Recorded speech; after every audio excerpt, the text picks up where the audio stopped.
ఒక వెనుకబడిన కులం నుండి చాలా పేద వ్యక్తి ల్యాండ్ లార్డ్ మీద కొట్లాడుతున్నాడు. ఆ రిపోర్ట్ని ఆ సీనియర్ జడ్జి ఇట్లా చూసి ఇట్లా పక్కన పడేసి, ఒకవేళ ఇట్లాంటి రియాక్షన్ ఇస్తే సిస్టమ్ మీద కామన్ మ్యాన్కి నమ్మకం ఉంటుంది. వీళ్ళకి అందవలసినంత న్యాయము అందవలసిన టైంలో దొరకట్లేదు అని నిరుత్సాహం చాలా కేసెస్లో ఉంటుంది. వాస్తవానికి అసలు పోక్సో చట్టం అంటే ఏంటి? హరాస్మెంట్ చేయడానికి చట్టాలను ఉపయోగిస్తున్నారా అంటారు. నిజమేనా? ఈ అమ్మాయి మీద సస్పిషన్ మొగుడు అని మగాడు ఏం చేశారు? చాలా వెనుకబడిన ప్రాంతం నుండి, ఒక వెనుకబడిన కులం నుండి చాలా పేద వ్యక్తి కొన్ని చందాలు వసూలు చేసుకొని ఒక ల్యాండ్ లార్డ్ మీద కొట్లాడుతున్నాడు. ఆయన నా హ్యూమన్ రైట్స్ని వైలేట్ చేస్తున్నాడు, నాకు చట్టపరంగా వచ్చినటువంటి నా ల్యాండ్ని ఆయన కబ్జా పెట్టిండు, ఇట్లా చేస్తున్నాడు. పోలీస్ స్టేషన్కి వెళ్తే పోలీసులు పట్టించుకోవట్లేదు, వాళ్ళే నా మీద రివర్స్లో కేసులు పెడుతున్నారు అని చెప్పేసి ఇట్లా వెళ్తున్నాడు. దీన్ని ఎక్కడికి వెళ్ళాలి కొట్లాడాలి అనుకున్నప్పుడు ఎన్హెచ్ఆర్సీ స్టేట్ హెచ్ఆర్సీ దగ్గరికి వెళ్ళాలనుకున్నప్పుడు స్టేట్ హెచ్ఆర్సీ దగ్గరికి వచ్చారు. అప్పుడు ఒక ప్రముఖమైనటువంటి I don't know whether to talk this or not on video, నాకు తెలియదు, మీరు చెప్పండి నేను మాట్లాడచ్చా లేదా అనేది. ఒక ప్రముఖమైనటువంటి జడ్జి ఉన్నాడు అక్కడ. నేను కూడా అక్కడే ఉన్నాను ఆ సందర్భంలో, నాంపల్లిలో నేను కూడా అక్కడే ఉన్నాను, హెచ్ఆర్సీ బిల్డింగ్ లోపల. వాళ్ళు ఇక్కడికి రావడానికి వాళ్ళకి 2 days టైం పట్టింది. శ్రీకాకుళం విజయనగరం ప్రాంతం నుండి ఇక్కడ దాకా వచ్చారు వాళ్ళు. ఇక్కడికి రావడానికి కూడా అప్పు చేసి వచ్చారు వాళ్ళు. వాళ్ళ రిపోర్ట్ ఎన్హెచ్ఆర్సీకి సంబంధించినటువంటి వాళ్ళు ఫస్ట్ పిటిషన్ పెట్టుకుంటే అక్కడ ఉన్న లోకల్ పోలీస్ స్టేషన్లో ఎస్ఐకో ఎస్హెచ్ఓకో వాళ్ళకు రిపోర్ట్ పంపిస్తారు కదా, నోటీస్ ఇస్తారు కదా. ఆ రిపోర్ట్ని ఆ సీనియర్ జడ్జి ఇట్లా చూసి ఇలా పక్కన పడేసాడు. వెళ్ళిపో అని చెప్పి ఇట్లా అన్నాడు అన్నట్టు. న్యాయం లేదు, మాట్లాడటం లేదు, 2 రోజులు ప్రయాణం చేసి భార్య పిల్లలతో నచ్చిన వాళ్ళకి కూడా లేదు. సో చట్టము ఎవరి వైపు పనిచేస్తుంది, ఎక్కడ పనిచేస్తుంది, ఎన్హెచ్ఆర్సీ ఎస్హెచ్ఆర్సీ కూడా చేసి ఐ డోంట్ నో. మరి ఇప్పుడు కోర్ట్స్ని మనం ప్రశ్నించచ్చో లేదో తెలియదు నాకు ఆ విషయము. సో ఎట్లా ఎందుకు ఇంత ఘోరంగా ఉంటుంది సార్? యాక్చువల్గా మనము ఒక కోర్ట్ ఇచ్చిన జడ్జ్మెంట్ని హ్యాపీగా క్రిటిసైజ్ చేయొచ్చు, రీజనబుల్ క్రిటిసిజం, లీగల్ క్రిటిసిజం చేయొచ్చు. జడ్జిని వ్యక్తిగతంగా మనం క్రిటిసైజ్ చేయడానికి లేదు. కంటెంప్ట్ ఆఫ్ కోర్ట్ కింద జడ్జిని క్రిటిసైజ్ చేయడానికి లేదు. కోర్టు వ్యవస్థను కూడా క్రిటిసైజ్ చేయొచ్చు, తప్పేం లేదు. కాకపోతే ఏంటంటే అది కన్స్ట్రక్టివ్ క్రిటిసిజం అయి ఉండాలి. నోటికి వచ్చింది మాట్లాడుతూ ఉండడానికి కాకుండా డిగ్నిఫైడ్ మేనర్లో క్రిటిసైజ్ చేయొచ్చు. మీరు అన్న ఎగ్జాంపుల్ చెప్పడంలో తప్పేమీ లేదు. ఇలాంటి ఇన్స్టెన్సెస్ హ్యూమన్ రైట్స్ కమిషన్ దాకా వెళ్ళిన ఇన్స్టెన్సెస్ దాదాపుగా ఎవరుంటారు అంటే లీగల్ ఎక్స్పెడిషన్ని, అంటే లీగల్ ఖర్చుల్ని భరించలేని వాళ్ళు. నేను మానవ హక్కుల దగ్గరికి వెళ్తే అన్నా కానీ నాకు ఏమన్నా న్యాయం జరుగుతుందేమో అనుకుని వెళ్ళిన వాళ్ళే ఎక్కువ మంది ఉంటారు. జనరల్గా హ్యూమన్ రైట్స్ కమిషన్కి వెళ్ళే వాళ్ళందరూ వీళ్ళే. అక్కడ కూడా ఒక హ్యూమన్ రైట్స్ కమిషనర్గా ఉన్న వ్యక్తి, స్టేట్ హ్యూమన్ రైట్స్ కమిషన్కి చైర్మన్గా ఉన్న వ్యక్తి ఒకవేళ ఇట్లాంటి రియాక్షన్ ఇస్తే సిస్టమ్ మీద కామన్ మ్యాన్కి నమ్మకం పోతుంది. అవును కదా, అదే చెప్పు. ఏం చేయాల్సిన అవసరం లేదు అతను. ఓకే, మీ సమస్య ఏంటి అని చెప్పేసి విని దీని మీద మనం ఒక ఎంక్వైరీ చేద్దాము, దీని మీద నేను సరైన నోటీసులు ఇస్తున్నాను అని చెప్పి ఒక 1 minute మాట్లాడితే చాలు. 1 minute మాట్లాడితే వీళ్ళకి ఇంకొక 1 year ఫైట్ చేసే ధైర్యం వస్తుంది. మీరు ఏమి న్యాయం అప్పుడు తక్షణంగా మీరు న్యాయం అందించేసి చేసేసాల్సిన అవసరం లేదు. మేబీ కొన్నిసార్లు ఒక సిట్టింగ్ జడ్జెస్ చెప్పినారు న్యూస్ వల్ల మేము ప్రెజుడిస్ అవుతాము అని. There are I think subject to correction supreme court judges చెప్పినారు లాంగ్ బ్యాక్.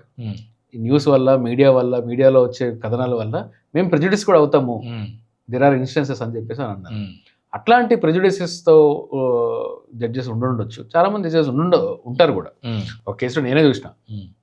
నేను వెళ్తే వెరీ రీసెంట్ కేసు, అది కేసు చెప్పడం బాగుండదు. వెళ్తే జడ్జి గారు నన్ను ఓపెనింగ్ స్టేట్మెంట్, నేను అసలు ఆర్గ్యుమెంట్ కూడా స్టార్ట్ చేయలే. ఆ రోజు నాది ఐటమ్ నెంబర్ 1 or 2 ఉంది హైకోర్టులో. నేను ఆర్గ్యుమెంట్ కూడా స్టార్ట్ చేయకుండా ఆయన ఏమనంటే, Srikanth your client is not innocent అన్నాడు. నేను షాక్ అయ్యా. నేను ఇంకా ఆర్గ్యుమెంట్ కూడా చేయలేదు అని చెప్పాను. నేను ఆర్గ్యుమెంట్ ఏం చేయాల్సిన అవసరం లేదు, నేనేం interview order I'm not inclined అన్న. ఐ రెడ్ యువర్ ఫైల్, నేను ఐఎమ్ నాట్ ఇన్క్లైన్డ్, నేను నీకు రిలీఫ్ ఇవ్వడానికి ఐఎమ్ నాట్ రెడీ అన్నారు. అంటే ఓకే, మీరు రెడీగా లేకపోతే నా ఆర్గ్యుమెంట్ అన్నా వినాలి కదా అని నేనంట. ఇంకా నాకు చాలా డిస్గస్టింగ్ అనిపించి, నేను మీకు అంత ప్రెజుడిసెస్ ఉంటే నేనేం చేయలేను అంటే ముఖమే చెప్పేసిన. మీకు అంత ప్రెజుడిసెస్ ఉంటే నేనేం చేయలేను, మీరు ఒకవేళ ఈ మ్యాటర్లో ప్రెజుడిస్ అయినారు అని మీరు అనుకుంటే I will leave the decision to you, నేను ప్రెస్ చేయను అని చెప్పిన. ఎందుకంటే నేను జడ్జిని మీరు అక్యూజ్ అయిపోండి అని చెప్పేసి అడగడానికి ఇట్స్ నాట్ ఫెయిర్. అందుకని ఇండైరెక్ట్లీ నేను చాలా స్మూత్ లాంగ్వేజ్లో మీరు ప్రెజుడిస్ అయినట్టున్నారని చెప్పేసి వదిలేసిన. ఆ జడ్జి గారు కొంతకాలానికి ట్రాన్స్ఫర్ అయ్యారు, ఆ పోర్ట్ఫోలియో మారింది, వేరే జడ్జి గారు వచ్చారు. ఒక మంచి హ్యూమన్ రైట్స్ మీద మంచి సింపతి ఉన్న జడ్జి, హ్యూమన్ రైట్స్ స్పిరిటెడ్గా ఉన్న జడ్జి గారు వచ్చారు. I was given fair opportunity and ఆ వ్యక్తికి చాలా మంచి న్యాయం జరిగింది. ఓకే, ఇక్కడ చూడండి, ఇద్దరు జడ్జిల మధ్యలో వ్యత్యాసం ఎట్లుంది. ఒకరేమో ఎక్కడి నుంచి తెలుసుకుంటారు your client is not innocent అని ఎట్లా అంటారు? రిపోర్ట్ మనకు నా పిటిషనే కాదు, మీడియాలో డైలీ ఈ వ్యక్తిని పట్టుకొని ఈ వ్యక్తే చేశాడు, ఇతని వల్లనే ఈ క్రైమ్ జరిగింది అని చెప్పేసి ఒక ప్రాపగండా ఉంది. మీరు రీసెంట్గా ప్రాపగండా మీడియాలో చూసిన ప్రిజుడిసెస్ అంటున్నారు కదా, మీరు రీసెంట్గా జానీ మాస్టర్ది అవును అదొకటి ఉంది కదా. ఇప్పుడు మీడియాకి ఏంటంటే విపరీతమైన సెన్సేషనలిజం క్రియేట్ చేయాలని చెప్పేసి ఒక పాయింట్ దొరికితే ప్రపంచంలో ఉన్న సమస్యలన్నీ పక్కన పెట్టి ఈ పాయింట్ ని ఎవరైతే సెలబ్రిటీ ఉంటారో ఆ సెలబ్రిటీ చుట్టూ ఆయన జీవితం ఇంకేం లేదు ఇండియాలో లేదన్నట్టు తిప్పుతుంటారు దాన్ని.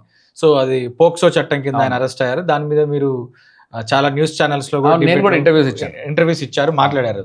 సో ఇది కూడా ఆ ప్రిజుడిస్లకి వచ్చి అంటే ఇట్లా న్యూస్లు ఎక్కువ దాని మీద రావటం వల్ల, అంటే నేను చాలా మంది జడ్జెస్ ఒకవేళ సో అండ్ సో న్యూస్ పేపర్లో వచ్చిందంటే I'm not aware about that news paper అన్న జడ్జిని కూడా చూసాను నేను.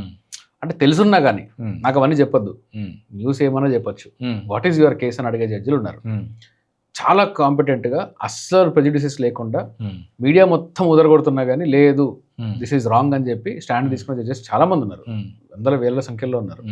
కొంతమంది అక్కడక్కడ ఉంటారు ప్రెజుడిసెస్తో ఉండేవాళ్ళు, వాళ్ళ వల్ల కొంతవరకు అన్యాయం జరిగే మాట వాస్తవం, ప్రెజుడిసెస్ ఉంటుంది. ఓకే, సో ఈ పోక్సో చట్టం అనేది రీసెంట్గా కోర్టు మూవీలో వచ్చింది.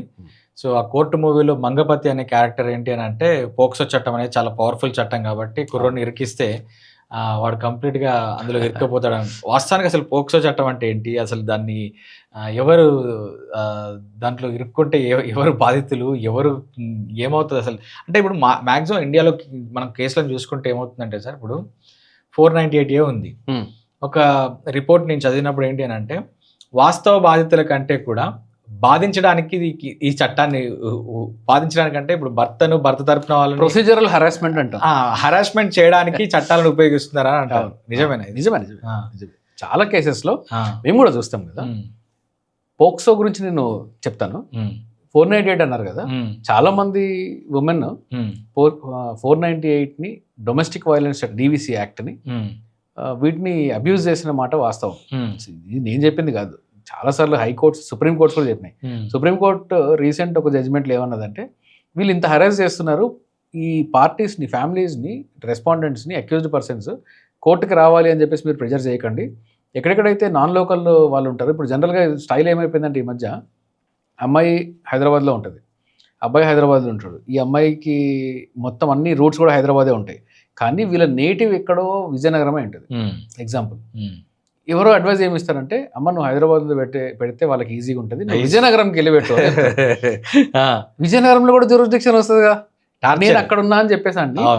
ఈమె విజయనగరంకి వెళ్ళి రాజస్థాన్కి పోయి కేసు పెట్టిన తెలుసు నాకు.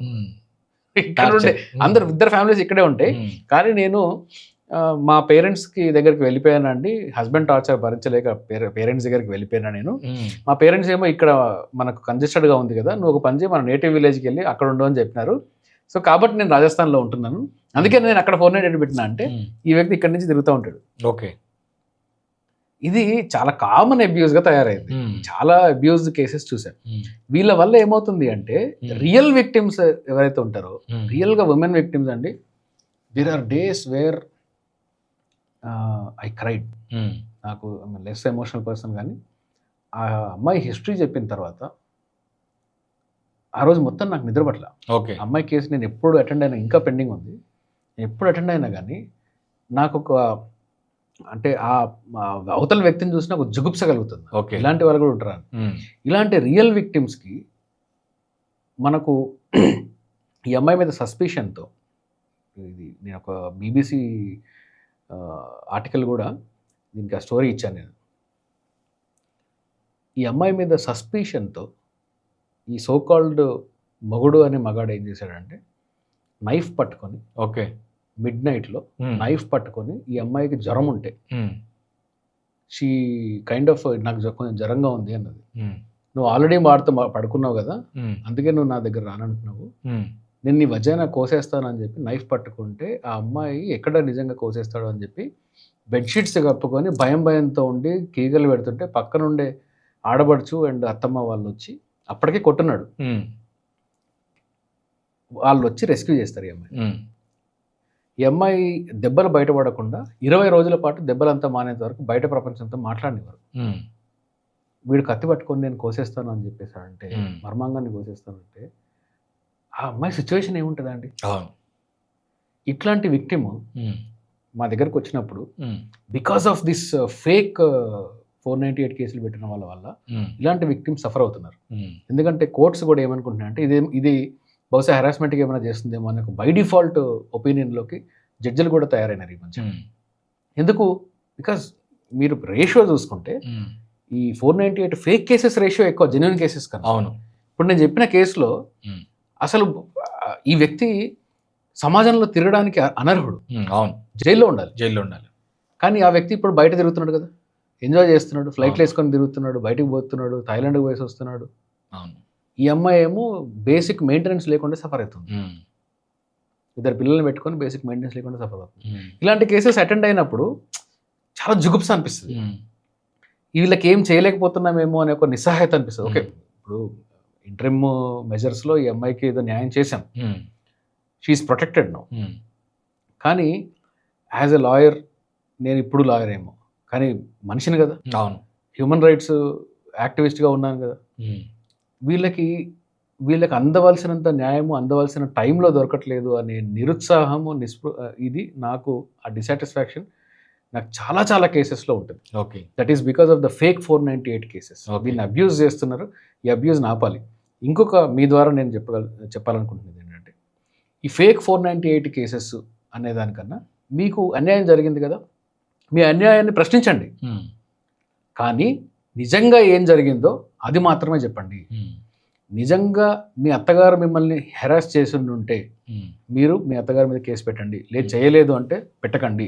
ఎందుకు అంటే ఎప్పుడైతే మీరు నిజం వైపు మాత్రమే నిలబడతారో అవతల వాళ్ళకి ఎక్కడో కొంచెమన్నా మానవతం ఉంటుంది. అంటే అమ్మాయి నిజం చెప్తుంది కదా అనే మానవతం ఉంటుంది. అట్లీస్ట్ మీకు ఏదో న్యాయం జరిగి కేసులలో నిజంగా తప్పు చేసిన వాళ్ళకి శిక్ష పడే ఛాన్సెస్ పెరుగుతాయి. 498లో హైయెస్ట్ రేట్ ఆఫ్ ఎక్విటల్. 498లో కన్విక్షన్లు దాదాపుగా జరగవు. ఎందుకు? ఏదో కొట్టి ఉండి, ఫిజికల్ ఇంజరీస్ ఉండి, మా అమ్మాయి చచ్చిపోయి ఉండి ఇట్లాంటివి ఏదైనా జరగకుండా ఉంటే తప్ప 498లో కన్విక్షన్లు దాదాపుగా ఉండవు. ఎందుకంటే విదిన్ 4 walls అవుతాయి కదా, ఎవిడెన్స్లు ఎక్కడి నుంచి తీసుకొస్తాను నేను? సో కన్విక్షన్ రేట్ లేదు. కన్విక్షన్ రేట్ లేకపోవడానికి ఉన్నవి లేనివన్నీ చెప్పి, ఉన్నవాళ్ళు లేని వాళ్ళందరినీ మొత్తం ఫ్యామిలీ మీద పెట్టేస్తాను, వాళ్ళందరినీ తిప్పేస్తాను అని చెప్పి ఇది ఒక సెటిల్మెంట్ మెకానిజం లాగా వాడుకోవడం అనేది తప్పు. అలా వాడకండి. నా దగ్గరకు వచ్చిన వాళ్ళకైతే నేను చెప్తాను, వద్దండి ఇలా చేయొద్దు, will file only against this fellow, నిజంగా అలిగేషన్ లేదు కదా అని. అట్లాంటి వాటిల్లో అవతల వాళ్ళు కూడా భయపడే ఛాన్సెస్ ఎక్కువ, అవతల వాళ్ళకి శిక్ష పడే ఛాన్సెస్ ఎక్కువ. మీ కేసెస్ని మీరే రూయిన్ చేసుకుంటున్నారు.